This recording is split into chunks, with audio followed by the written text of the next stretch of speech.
जय श्री राम दोस्तों। एक यूट्यूब व्यूवर ने एक क्वेश्चन डाला है। ये लिखा है, प्रणाम सर, मेरा डेट ऑफ बर्थ 13/5/2004 है। जन्म का टाइम सुबह 7:20 है, भोपाल मध्य प्रदेश का। जब जॉब कब लगेगी या व्यवसाय क्या करना चाहिए, ये इनका क्वेश्चन है। देखिए, ये जब जातक जिसने, चाहे लड़का है या लड़की है, जिसने क्वेश्चन पोस्ट किया है, अगर मैं ये देखता हूँ तो आज की उम्र इनकी 20 साल से कुछ ऊपर है, यानी 20 साल की 2-3 महीने है। और ये भी नहीं लिखा है कि भाई मैं एजुकेशन क्या है। इस क्वेश्चन पे जब कभी जातक को लिखना चाहिए तो एजुकेशन भी लिखना चाहिए। अगर आपने एजुकेशन साइंस साइड की है तो नॉर्मली आप साइंस साइड के सब्जेक्ट्स या फील्ड में जाने की ज़्यादा वो रहती है संभावना। अगर आपने आर्ट्स किया है तो आपको क्लरिकल जॉब में जाने की संभावना रहती है, या लिखने पढ़ने से संबंधित। और कॉमर्स किया है तो आप फाइनेंस सेक्टर में पैसे से रिलेटेड या व्यापार से आपका ज़्यादा रहेगा। चलो, इन्हें कुछ नहीं लिखा, शायद मेरा टेस्ट लेना चाहते होंगे या पूछना चाहते होंगे। कोई बात नहीं, क्योंकि कभी कभी मुझे सुबह के टाइम जब लगता है मुझे इस प्रश्न का उत्तर देना चाहिए, फिर मैं उसके ऊपर पीपीटी बनाता हूँ। तो वही मैं यहाँ काम कर रहा हूँ। मैंने इमेज को उनके नाम पे छिपा दिया गया है।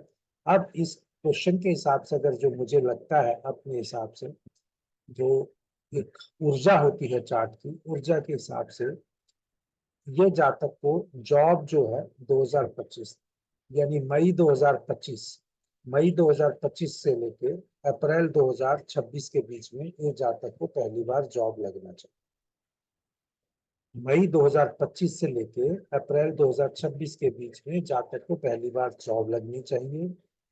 अब वो जॉब कहाँ करेंगे, मैंने देखिए यहाँ पर जो मेरा अपना दृष्टिकोण है उसके हिसाब से जो मैंने लिखा है, पहले हो सकता है कि इनको बैंक में कोई मार्केटिंग की जॉब मिले, बैंक में कोई मार्केटिंग की जॉब मिले, सेल्स की जॉब मिले बैंक में, वो जो मुझे यहाँ पर इनके चार्ट के हिसाब से दिखाई देता है।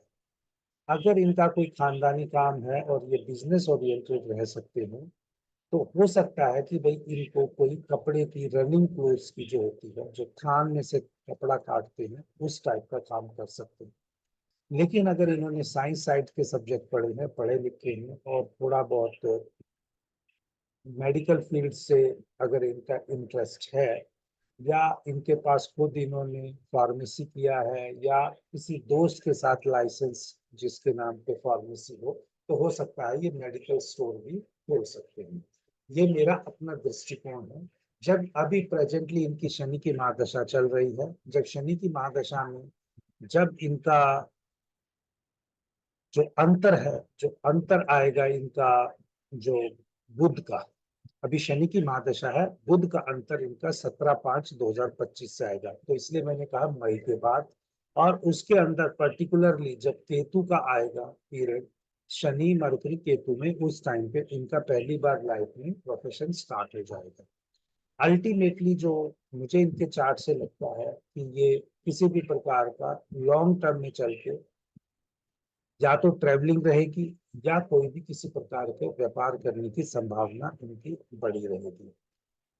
अब क्योंकि जातक की एनर्जी जो है जुपिटर की है, जुपिटर की एनर्जी जो होता है वो हमेशा एडवाइस देने के, और समझो उसके ऊपर रहता है। इनका हॉरा लॉर्ड भी मंगल का है, मार्स का है, यानी शरीर से इनको बस ज्यादा काम करना पड़ेगा।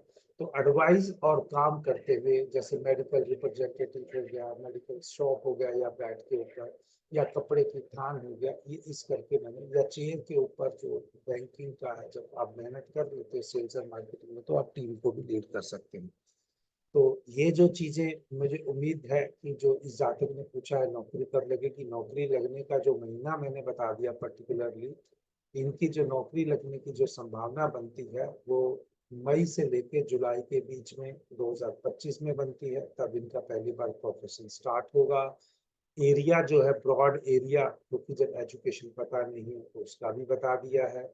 क्योंकि जातक को हमेशा जो काम है, जो एनर्जी जो है, दूसरों को एडवाइस देना या काउंसलिंग करना, या दूसरों को फ्री में ज्ञान बांटना, इनकी एनर्जी सारी उम्र ऐसे ही रहने वाली है। और उसमें इनकी एफर्ट्स भी ज्यादा लगते हैं, क्योंकि जो मंगल का जो सिद्धांत है, या जो मार्स का है, क्योंकि इनका मार्स सैटर्न और वीनस के साथ बैठा हुआ लगन कुंडली में, और D10 में मार्स जो है राहु के साथ बैठा हुआ है। तो ये एक बहुत तरीके से फाइनेंस के काम को, या जहाँ पर पैसा इन्वॉल्व है, कलेक्शन इन्वॉल्व है, उसको इंडिकेट करता है। इन सब चीजों के आधार पर जो मेरी अपनी ऊर्जा है, और पर्टिकुलरली D10 में जब आप देखेंगे केतु की प्रचंडता आ रही है, तो उस टाइम पे इनकी लाइफ में एक ट्रांसफॉर्मेशन, या कह लीजिए एक इनकी लाइफ में बदलाव आएगा। और वो केतु जो है इनके 6th हाउस में, हाउस ऑफ डेली रूटीन में भी बैठा है, और D10 में वो ट्रांसफॉर्मेशन में गुरु की राशि में भी बैठा है।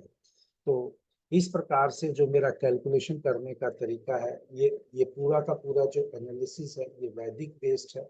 और ना मैंने इसमें ना भृगुनंदी नाड़ी लगाई है, ना केपी लगाई है। अगर जो जातक जो भृगुनंदी नाड़ी और जो केपी एस्ट्रोलॉजी जानते हैं, डिटेल बर्थ की दी है, देखिएगा यही रिजल्ट आपको, यही सेक्टर में आपको जाते हुए ये चार्ट आपको दिखाई देगा। आप इस पे अगर आपको ये सब दिखाई देता है तो दोस्तों इसके ऊपर फीडबैक भी लगाइएगा, और अपना रीजन भी देने की कोशिश कीजिएगा, ताकि हम सब मिलके एस्ट्रोलॉजी सीख सकें और एक सही रास्ते पे चला सकें। अब क्योंकि इस जातिका का जो या जातक का जो चार्ट है, तो नक्षत्र भी शतभिषा नक्षत्र है, और वो चंद्रमा के नक्षत्र में, तो वहीं पर एक चंद्रमा जो है वो शतभिषा नक्षत्र में है, और वो लगन चार्ट में 10th हाउस में बैठा है। इसीलिए मैंने यहाँ पर मेडिकल शॉप को भी रूल्ड आउट किया है, क्योंकि वहाँ पे दवाइयों के साथ, या इस तरह से कह सकते हैं दूसरों के हेल्थ के ट्रीटमेंट के लिए जो चीजें दी जा सकती हैं वो भी दी जा सकती हैं। परंतु जब कभी आप क्वेश्चन पूछे तो दोस्तों, कभी अगर मुझे वो सिलेक्ट करना हो, मेरे लिए आसानी रहे और आपकी भी एनर्जी वेस्ट ना हो, क्योंकि आप एक फ्री में अगर किसी से कुछ क्वेश्चन पूछ रहे हो तो मैं तो उसका जवाब दूंगा, लेकिन आपके ऊपर भी उसका कोई एनर्जी एक्सचेंज करने का योग बनना चाहिए। क्योंकि जीवन में कुछ भी जब इंसान आए हैं, एक दूसरे की मदद करते हैं या एक दूसरे से एनर्जी एक्सचेंज करते हैं, इस दुनिया में कोई भी चीज फ्री नहीं है। सब अपने कर्म काटने आए हैं। तो मैं हो सकता है कि अपने कर्म का ये मेरे को आपकी मदद करने लिखी हो, मैंने कर दी। अदरवाइज मैं हर किसी के चार्ट पे फ्री कंसल्टेंसी बिल्कुल नहीं देता हूँ। जय श्री राम।